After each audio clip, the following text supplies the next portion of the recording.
Welcome to Hustle and Gather, a podcast about inspiring the everyday entrepreneur to take the leap. I'm Dana. And I'm Courtney. And we are two sisters who have started multiple businesses together. And yes, it is as messy as you think, because we know that starting a business isn't easy. I mean, we've done it 4 times. And on this show, we talk about the ups and downs of the hustle and the reward at the end of the journey. And we love helping small businesses succeed. Whether that is through our venue consulting, speaking, or team training, we love to motivate others to take that big leap. Or you could just use our misadventures to normalize the crazy that is being an entrepreneur, because every entrepreneur makes mistakes. But we like to call those unsuccessful attempts around here.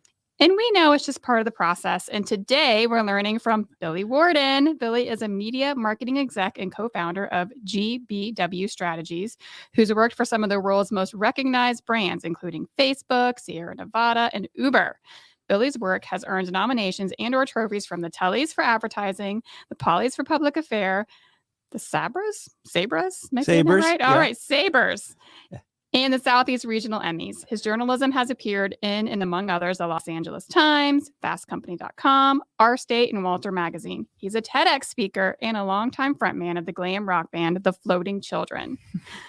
Billy, welcome to Hustle and Gather. I'm so excited to be here. Yeah. So excited. And I felt like I need to add to that resume. Okay. I need more. I know I need to do more stuff because you guys are so impressive. I mean, all the things that you have going.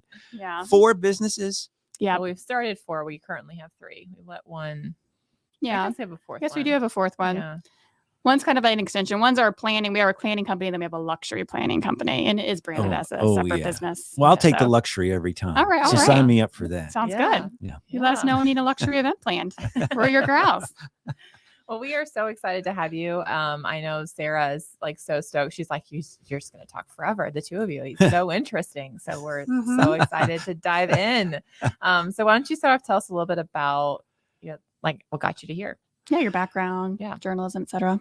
Journalism is really the thing that, to me, was always what I wanted to do. When I found out that journalists can knock on any door, ask any question, and it's all in bounds for them. Like you can put your nose into anybody else's business. So you're just nosy. I'm just nosy. And, as human beings, we're all, the thing that separates us, makes us human is an intense curiosity about how the world works. Like, what's that big blazing ball up in the sky? Where does it go at night? What makes this person right over here tick? What does this person want from me? How do I make this person happy? Just everything from the biggest questions to super granular one-on-one, contact. We're insatiably curious. And the idea that there was a way that you could make a living by indulging that and taking that further than just day to day was like always super exciting to me. So that was the first thing that I started to do in my career, was journalism in print. Is this like right out of high school, college, or like? Yeah, no, right before. So a lot of stuff in high school. Like when I was in high school, I was writing for the alternative rock magazines in the town, and going to shows that I was too young to get into, and talking to folks who to me were like the biggest rock stars on the planet, like the Ramones, who I just adored, and being able to follow them in their tour bus to their hotel, and then hijack them on the way into the hotel, and then have them like hang out in the parking lot and talk for 3 hours. Nice. Was this was in high school? This was in high school. Were you not the coolest person in high school? No, I wasn't. Even with the Ramones on my side, I was far from the coolest person in high school. But I was having a great time, and like, this journalism thing is amazing. And so in college, I was doing the same thing and doing a lot of freelance writing, and then ended up at the News and Observer as a features reporter. Daily papers are still wonderful things, and everybody should read their newspaper and support their newspaper. Back when I started doing it, was really like a golden age. And let this be a lesson to you and to all the viewers at home that you don't know that you're in a golden age, until it's gone. I know. Right. Isn't that's one of those things about life? So try to appreciate every moment, because it might be as good as it gets. As scary as that is. But this is like a golden age of journalism. And and to knock on any door and call anybody and have them call you back and be interested in talking to you was fantastic. So I had a great time doing that, and then was writing kind of stories that were very visual and had a lot of attitude, and were very much out to entertain. I enjoy entertaining. I enjoy being entertained. And if I enjoy it, then I feel like I try to give that back. Right. And like be entertaining. Yeah. And so I was trying to do that a lot with the journalism. And some that sat well with some folks, and then other folks were like, he doesn't really seem like a newspaper person. Some of the old school folks. And so I had an editor, and everyone should have a mentor like this, somebody who supports you and then can tell you things straight up. And you guys obviously have those folks in your life that have done all the things that you've done. But Marion Gregory, she was a tough talking newspaper woman. She's passed away, but she was always smoking, and if you wanted to buttonhole her and you didn't see her in her office, you knew she'd be outside having a cigarette. You could go down and you could talk to her, and she'd be like more relaxed than she would be when she returned to her office. Well, one day she said to me, like, these stories are just getting wilder and wilder. Why don't you go to Hollywood? Why don't you go? What are you doing here? Go to Hollywood. So Marion was right about everything. So you went to Hollywood. Yes. When I got married to my wonderful wife, Lucy Inman, who had been a writer too, and then was just out of law school. Then we went to Los Angeles. Okay. And that's where I started working in cable television, mostly for E! Entertainment Networks. Okay. Which was, and this was another golden age. It was a 90s cable. I know. I think it's still there. Oh yeah. It's still there. It's different than it was. But it was so good back then. It was so great. I know. In the 90s. And you had E! You had VH1. Of course, MTV, huge in the 80s, continues to be huge in the 90s. Yeah. It was a great, wide open Wild West to be creative, and I was super lucky to be at E! Because my job was kind of like make up new shows and launch new shows, and then try to make up another show and get that launched. So it was just great. It was so fun. And while I was making up new shows, I was also working with Joan Rivers on the red carpet fashion shows. Okay. That sounds amazing. It was especially because I knew nothing about fashion. Yeah. I was the least fashionable person in the fashion industry. I saw you look at what I was wearing. You're nice. like, well, I learned something from Joan. Yeah. Like, you can't work with Joan Rivers for 8 years on fashion and not be like browbeaten into sort of trying to get some sense about it. Yeah. So, but she was a great boss. And she always just went for everything she wanted to do. She went at it full blast. And so I thought, those are good lessons too. Yeah. But so what did you do for Joan? Like what were you doing at that point? Yeah, good question. So for Joan, I was a producer and then later an executive producer, and then a writer too. So I started out in cable as a writer, and that meant it was totally different than writing for print, right? So especially like writing for Joan, it's like we were writing one-liners and jokes, and like we'd watch the Oscars, and how we would do the shows is Joan would go down and do the red carpet like in front of the Oscars, right? Who are you wearing? Who are you wearing? Yeah. And hopefully she said something that was a little odd to one of the celebrities who would react to it, and people tuned into E! And big, huge numbers to see that happen. Oh, yeah. Then Joan would leave the Oscars once it got started and the red carpet thing was over, and we'd go to a hotel suite and we watch the show itself. And we'd see all the fashion again. And Joan, and she had these two writers, one of whom had created Hollywood Squares. You remember Hollywood Squares? Yes, I Great do. show. Yeah. And then another one who had written for all like the great comedians of that era, Joan, like Phyllis Diller and David Brenner, and all those great comics then.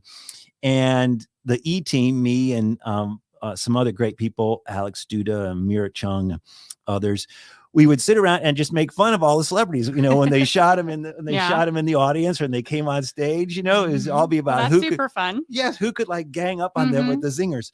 And then, so we'd leave there probably with like, I don't know, 17,000 jokes that were all recorded on a little tape recorder. Right.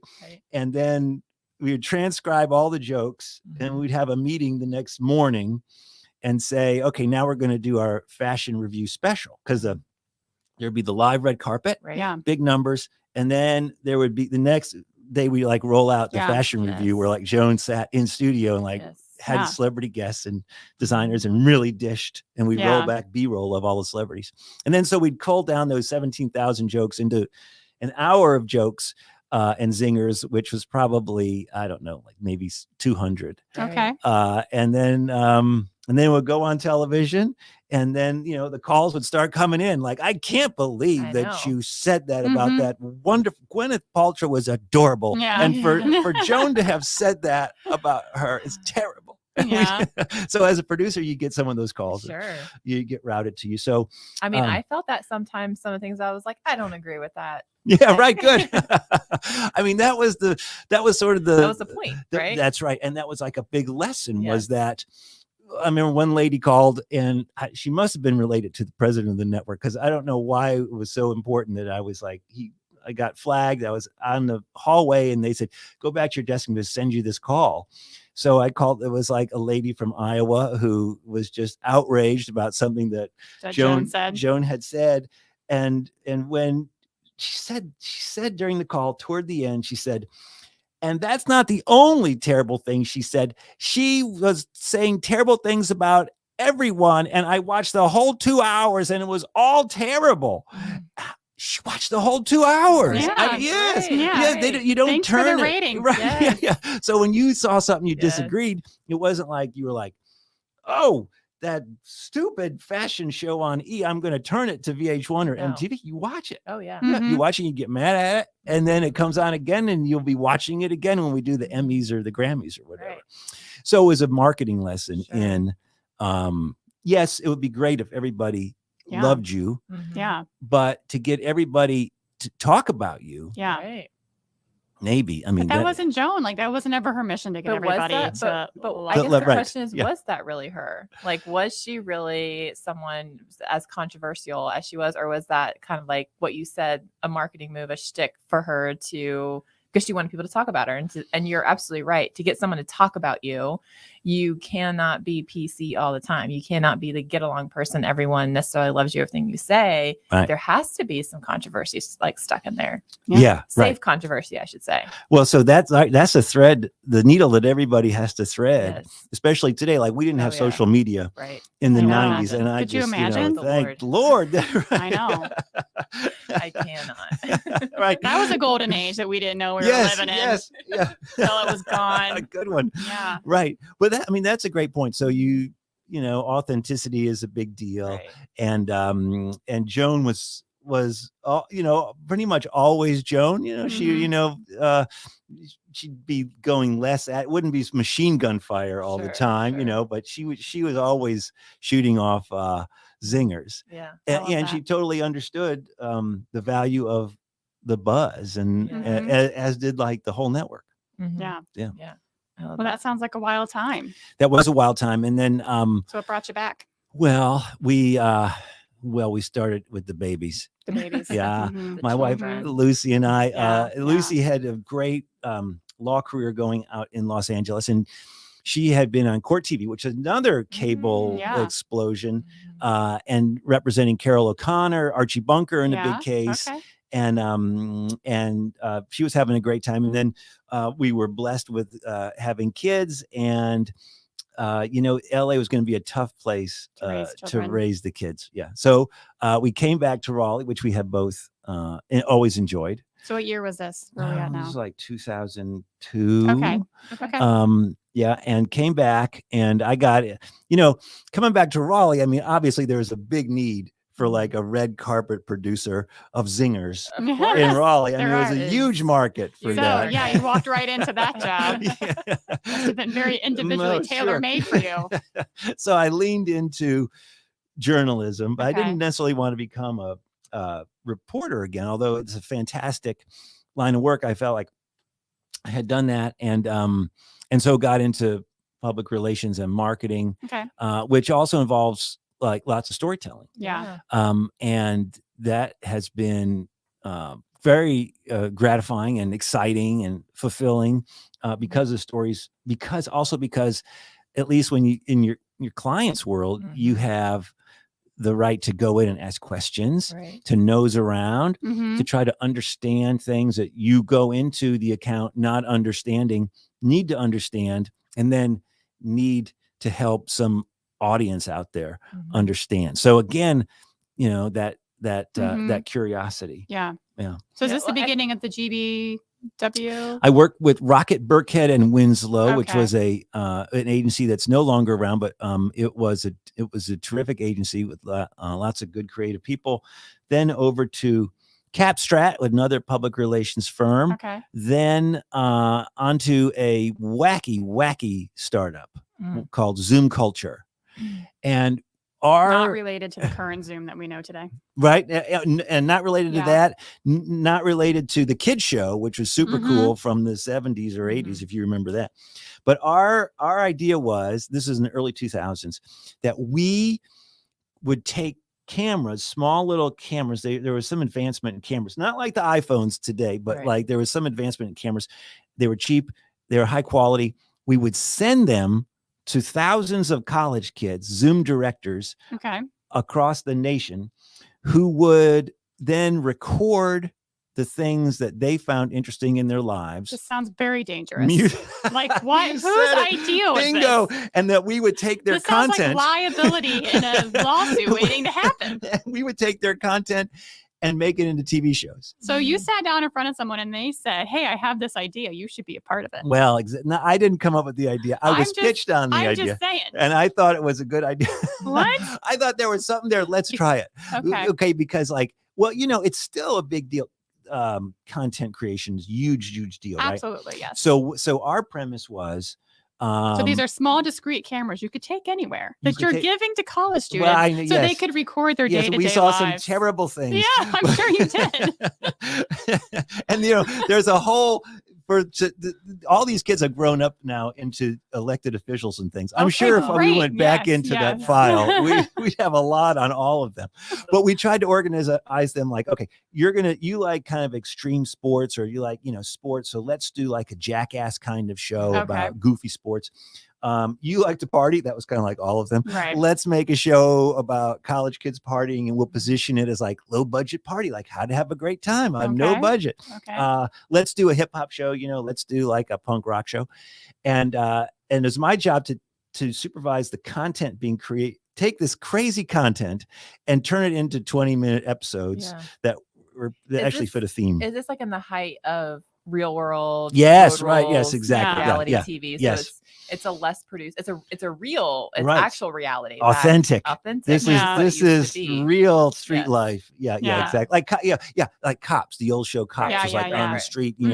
Different than watching like Columbo. That's what we were trying to do. Yeah. And we did land some deals with NBC and VH1, and that was all great. But to your point, it was just way too like top heavy. Like you could never get the legs under that premise when you have all these Zoom directors you're supposed to manage sending in all this footage, 99.5% of which is unusable. Yeah.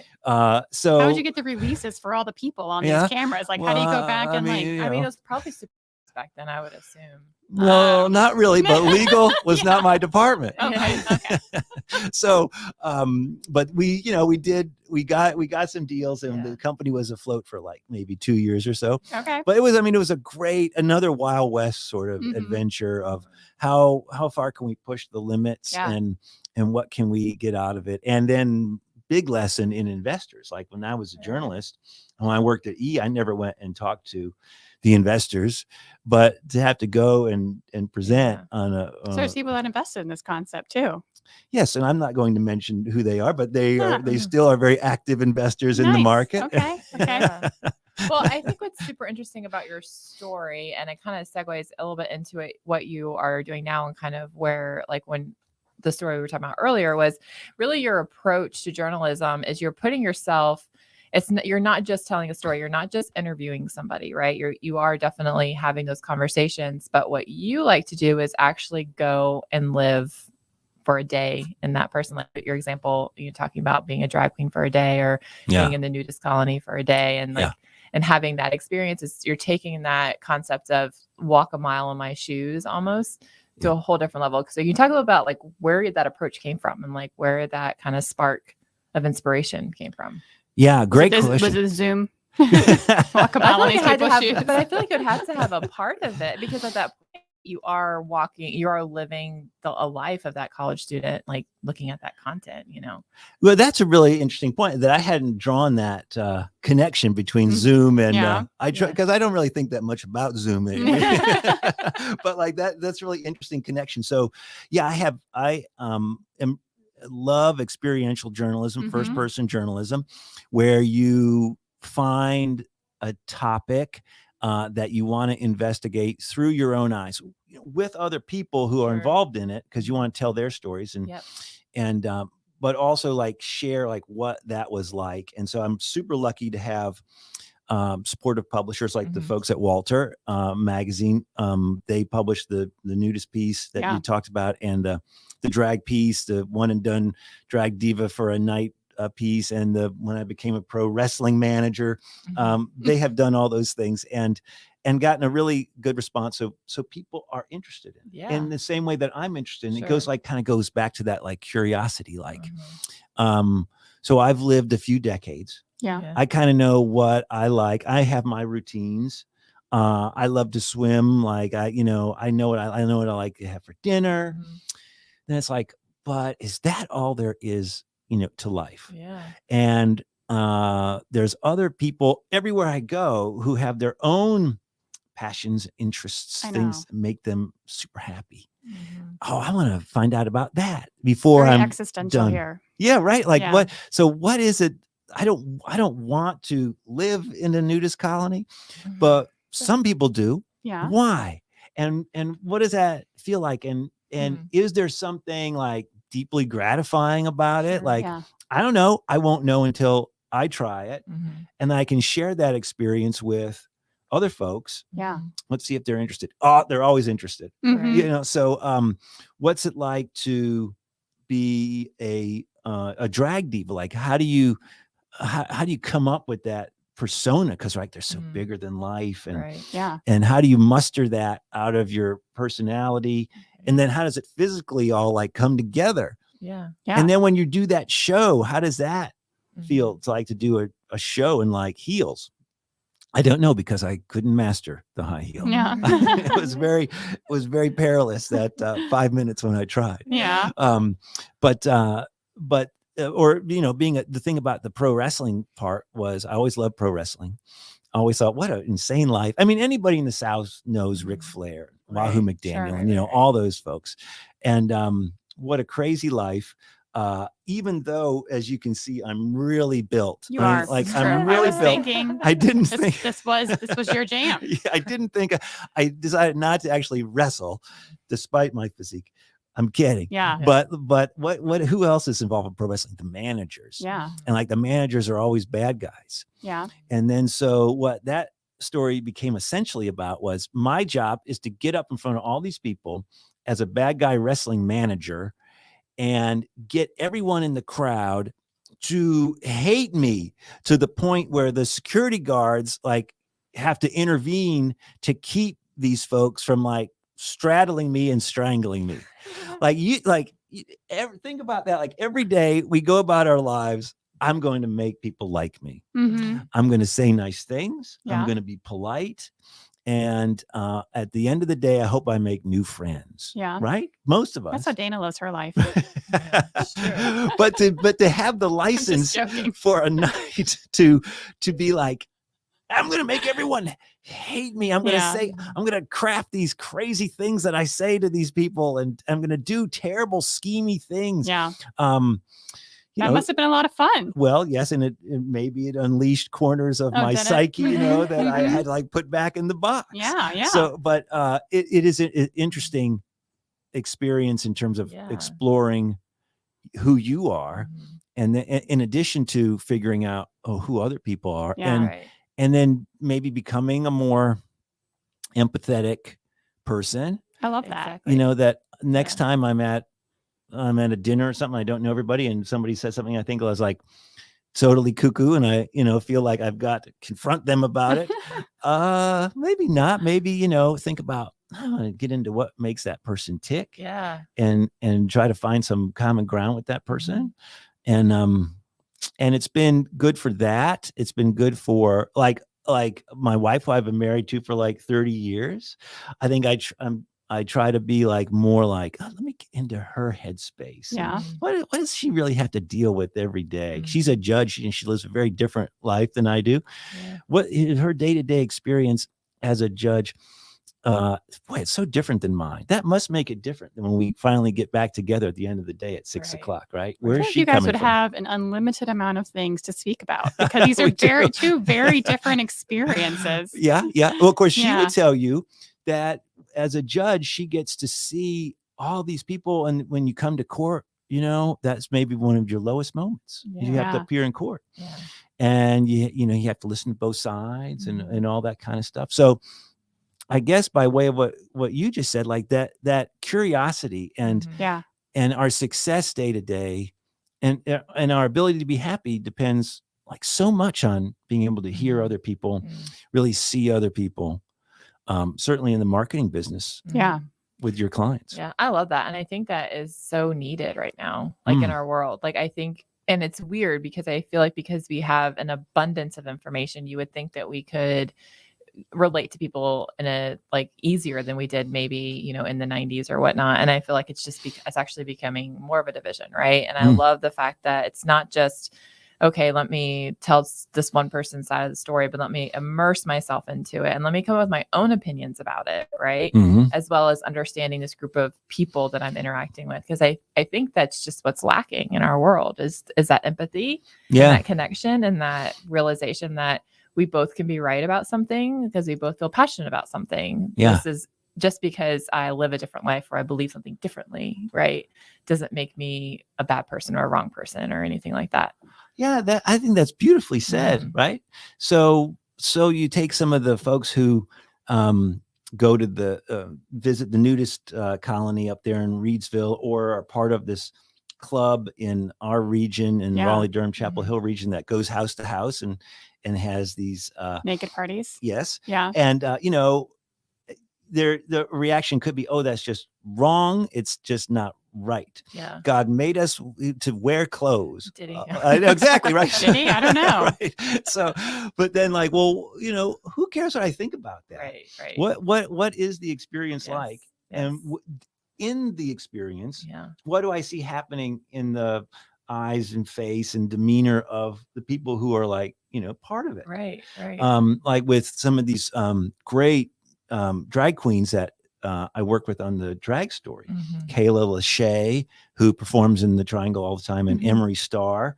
They're just so talented. Yeah. And to engage them in a conversation about, okay, how do I do this? How did you do it?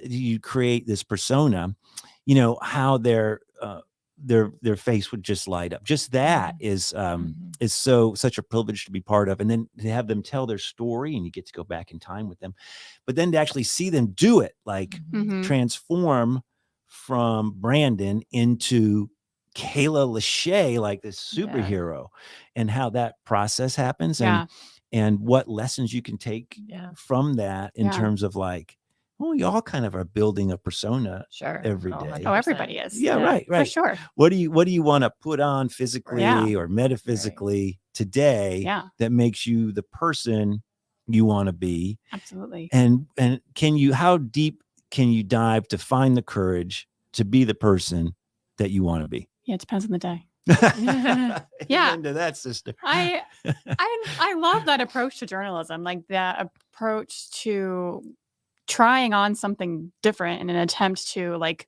understand that possibility, like understand that lifestyle, or just to try something new. Because I think very existentially often that it's like everyone's kind of like in this little bubble, and these bubbles are happening like at a simultaneous time.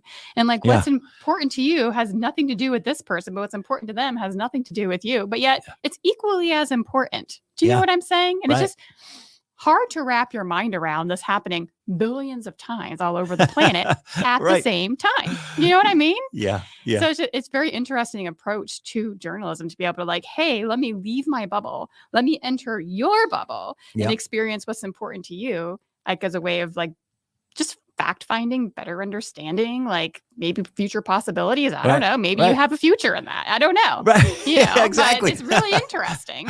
I love that, entering other people's bubbles. Yeah. And then there's this frontier of possibility there.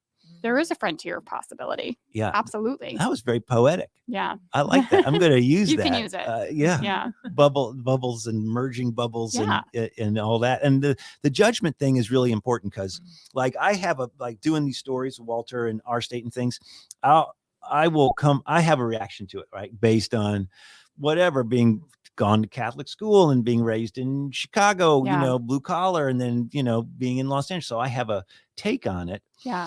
And to keep out my take on it. Yeah. I mean, I have a take on it, but I don't want to have a judgment about it, I guess. Sure. Like I can explain how I feel about it, but it's not my business to say whether it's good or bad. Yeah, you don't have to label it good or bad. It can just be. The labels. Yeah, exactly. Mm-hmm. And like it's interesting to like bounce what I'm going through at that time around with other people, like chiefly with my wife, but like friends too, editors, like you know, when I went, the first part of the nude story was going to the house parties in the Triangle.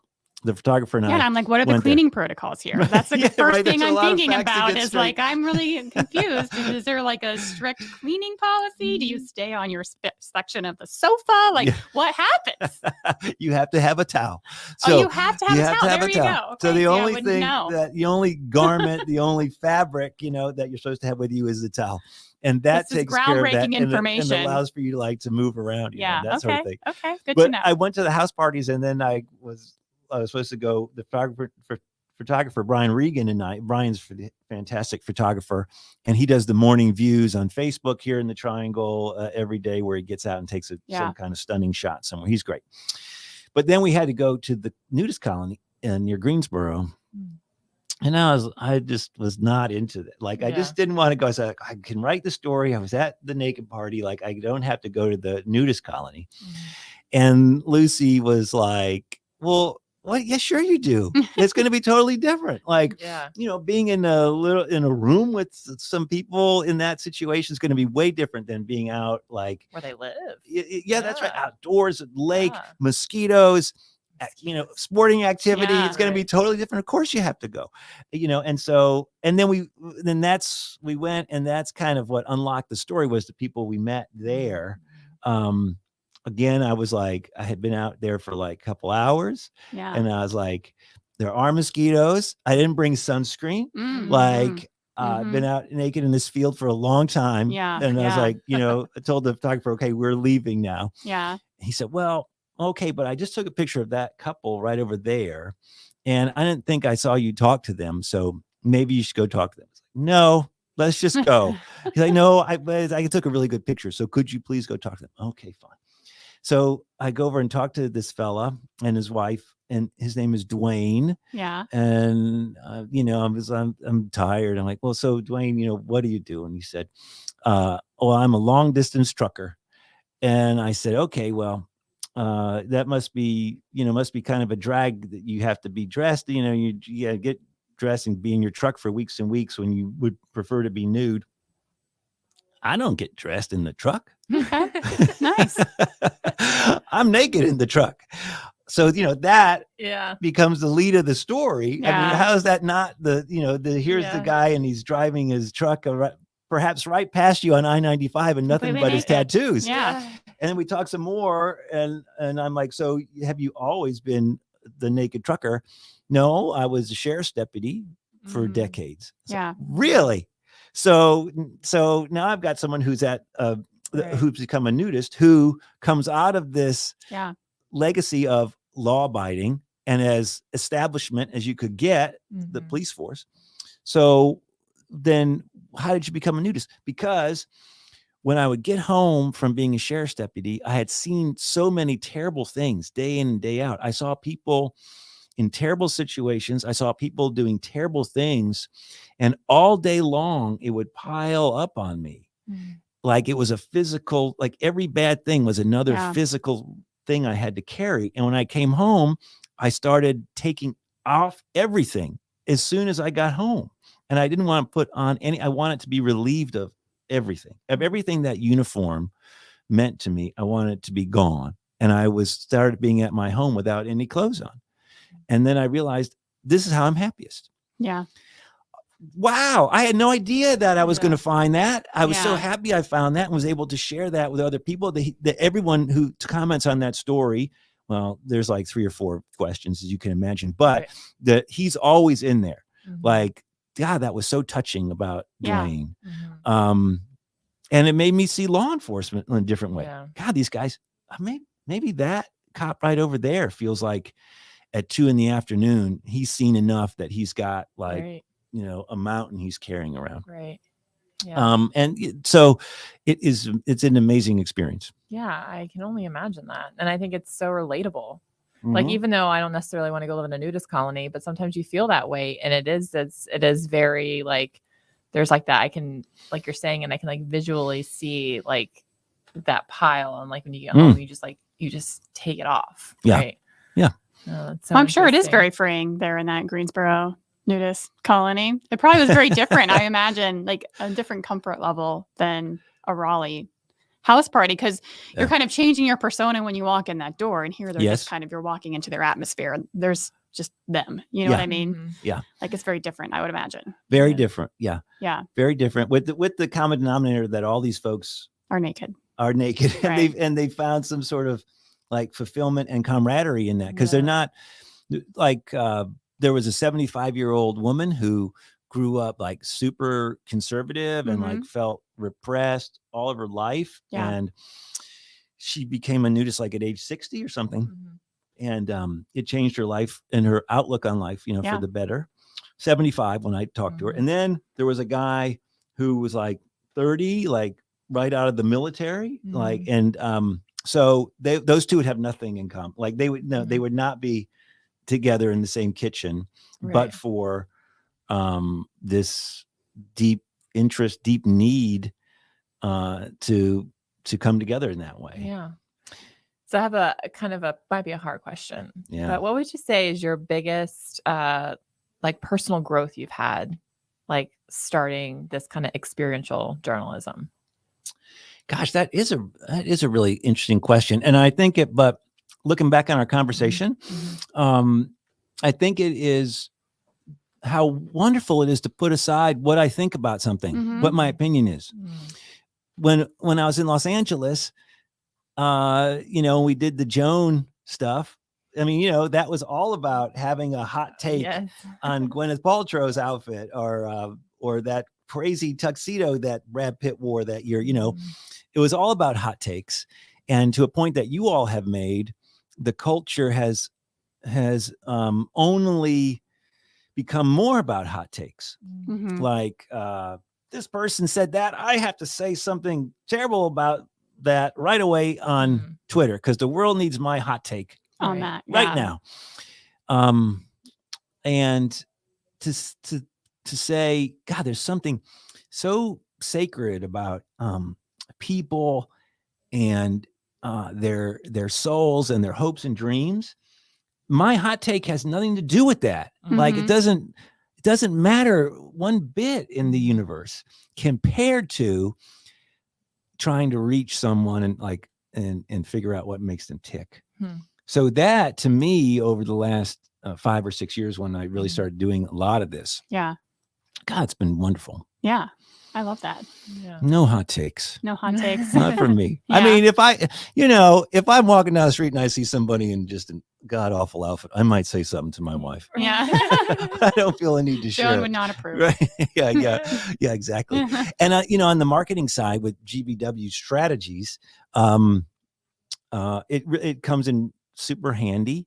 That kind of like being able to put away my hot take, because in marketing and what I do in the PR side of it, to be able to see all the sides of things. Mhm. Like, you know, I have a client and our client feels super passionately that that say ride sharing is the future, going back a decade or so. Like, feels like no matter what the regulations are, no matter what people think about, you know, taxis is the way that you get around if you don't have your own vehicle, or the bus.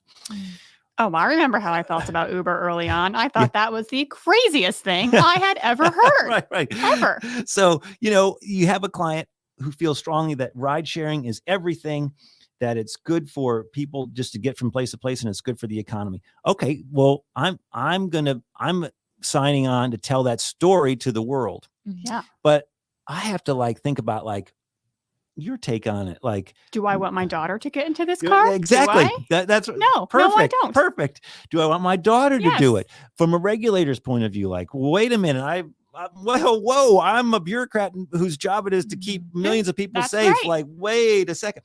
So to be able to say, you know, my client's hot take or more considered take over years and years, whatever, their take is important, and we're going to tell that story, and we're going to tell that story more effectively because we're going to understand the whole universe of other opinions. Right.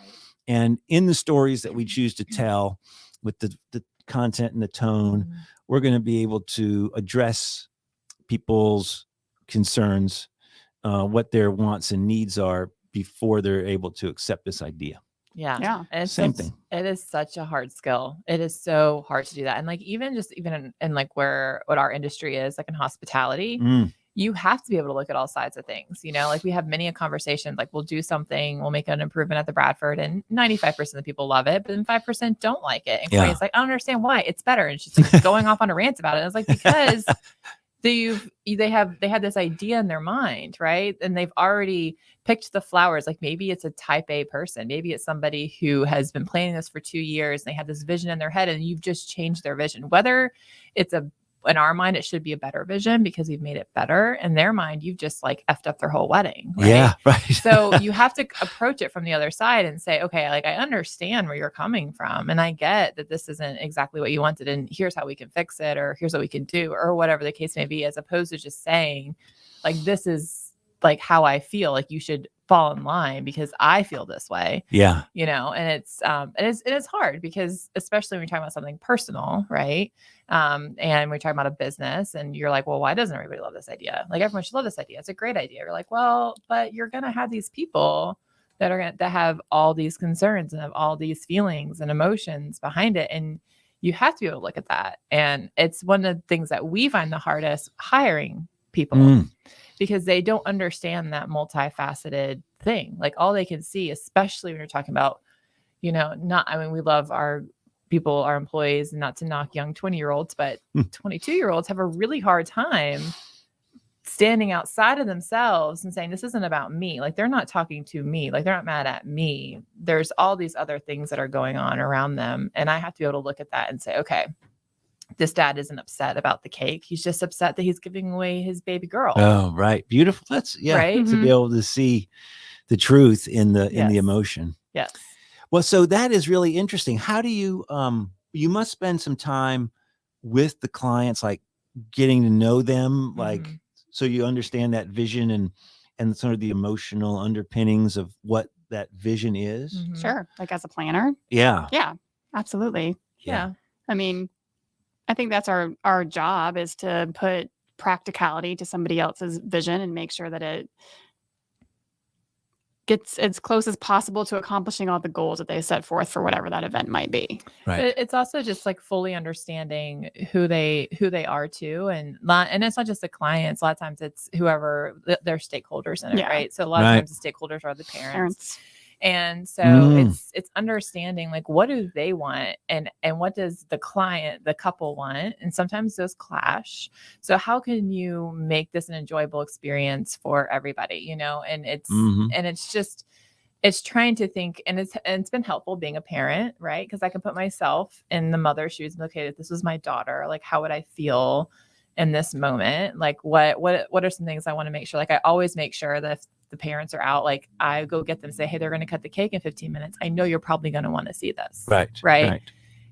where as opposed to just saying like, oh, it was on the timeline, you should have just known. Like, you know, it's kind of it's understanding the whole picture of it but it's a hard skill. I mean, it's not, sometimes it's teachable. So you can teach them key things. Like you can teach people like, these are things you can look out for, but a lot of it's just experience. It's understanding other people and being able to put yourself in other people's shoes and have that empathy, which I think not everybody has. And also, like, especially when you're talking about hospitality and weddings in particular, it's like this business transaction that's wrapped in emotion, right? Mm-hmm. It's everything's very emotionally driven at that point. So I think being able to, you know, navigate what people are saying through emotion and being able to understand the emotional state, but not necessarily kowtow to it sometimes, I think is important. That's tough skill. So, yeah. Yeah. But I think marketing can be really similar to that, though. Yeah, I think marketing's emotional. I think it's emotional. And for sure. You're that's what you're doing, is you're trying to play on people's emotions, whether it's happy, sad, outrage, or whatever.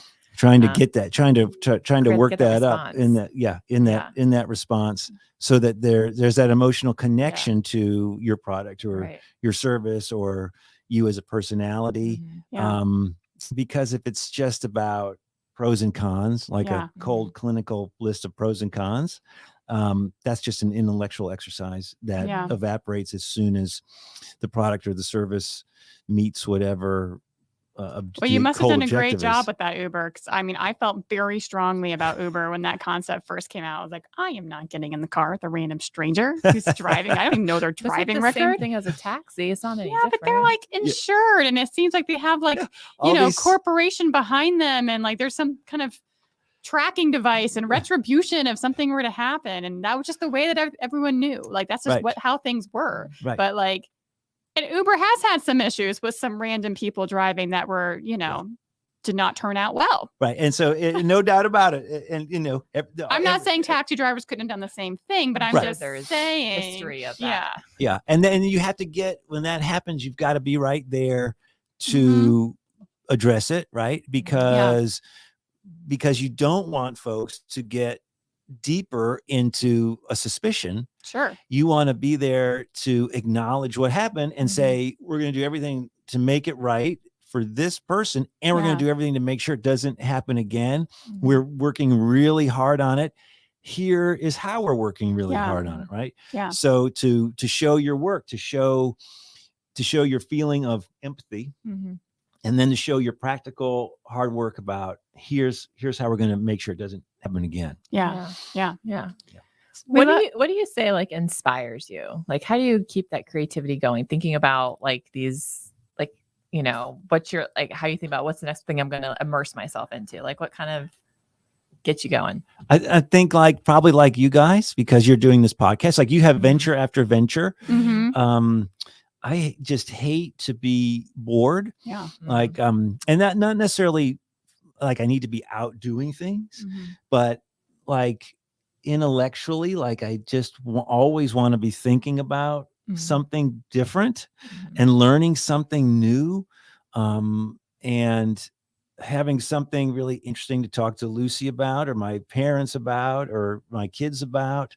God, because the world just seems so big. It is. It's so big and beautiful, and like all the bubbles out there, to your earlier phrase, floating around, and all the colors and cultures and traditions, and like, God, I only have like, I don't know, maybe 80 years or something to like experience all that. And I don't really know what's next. You know, I am interested in that. Like, what's next? Like, that's something maybe it'll be a story, but I only have like maybe 80 physical years to experience all that. And like, how can, you know, I just gotta, I feel that so deeply. Yeah. I do. I've told Dana before, I'm like, sometimes it's like, and especially at this area in our business, and we've been presented opportunities, it's kind of like this like smorgasbord in front of you. And you're like, what am I going to choose to do now? You know what I mean? Like, okay, I did that. What's the next thing? Right. Yeah.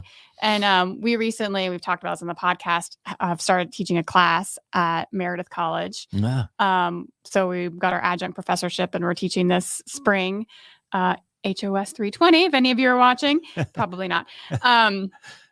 And I remember like when we were talking to the director and they were like, well, we'd love for you to teach this class. And it all came through. And I like looked at Dana and I was like, what is this life? Like literally, like not in a million years would I have thought that there would be an opportunity that be presented that would land me as a college professor. Wow. And I have a degree in biology. So that's even more strange. Dana has a degree in chemistry. Right. That it's like, life's amazing. Like if you just open yourself up to the opportunity, like keep that curiosity going and just choose the next thing. I think you just don't know where it's going to end. And I feel that deeply. Like I only have this amount of time, but I want to experience it all. Right. Right. Yeah, I'm totally with you. Yeah. I'm signing up for that class. All what was it? HOS what? HOS 320. Yeah. Sounds good. Yeah, It's after this at 2:00. So if you want to I'll come just along. go with you. Yeah. Can I ride with you? Sure, absolutely. Or we can take an Uber. Yeah. Yeah, we could take an Uber. I have been in multiple Ubers at this point, but I do remember at some point thinking, I would never do that. I would never.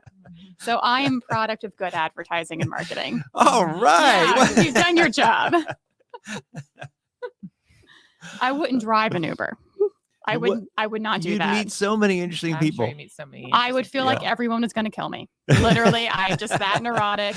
Yeah. So or trash the back of your cab. I couldn't do it. Yeah. Complain. You're not taking the right route. That's right. I know. Yeah. Yeah. So we like to ask this question, just kind of winding down here, like in all of your fun journey. Did you ever have like an oh shit moment where you were like, oh shit, like what am I doing? I've gotten myself in too deep. Like, how am I getting out? Or I've made a wrong move. Well, I'm going for those. Okay, like you're when going for I'm those. doing Okay. not in my work, when I'm marketing and it's on the PR hat is on.